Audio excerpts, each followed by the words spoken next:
So people who know me know that I'm a big fan of John Boyd, the American military strategist.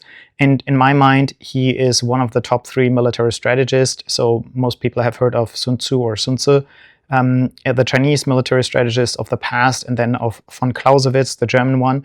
And then there's John Boyd. And John Boyd is often described as the most important intellectual that you have never heard of, because he is actually not well known, but his work is really, really good. And if you are interested in strategy and also in business strategy, I think you should learn more about him.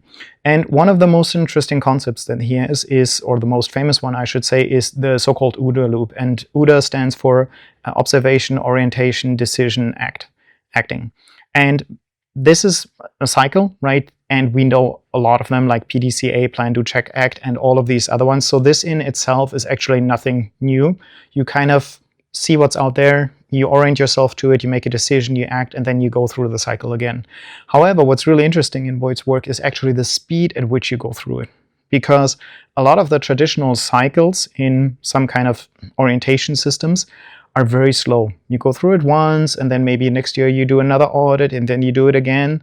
Whereas Boyd posits that you just loop through it, you cycle through it constantly. Like every second you go through the cycle. And that means that you're very reactive, very adaptable to changing environments, and can quickly go into a different direction.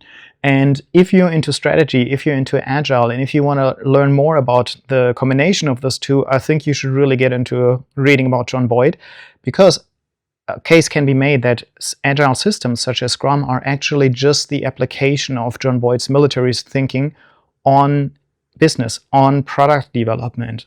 Because this is actually one of the parents, intellectual parents, so to speak, of the whole Scrum and Agile movement. And if you want to get deeper into it, if you want to get better at strategy or at Scrum or at Agile, I think you really need to learn more about John Boyd's work.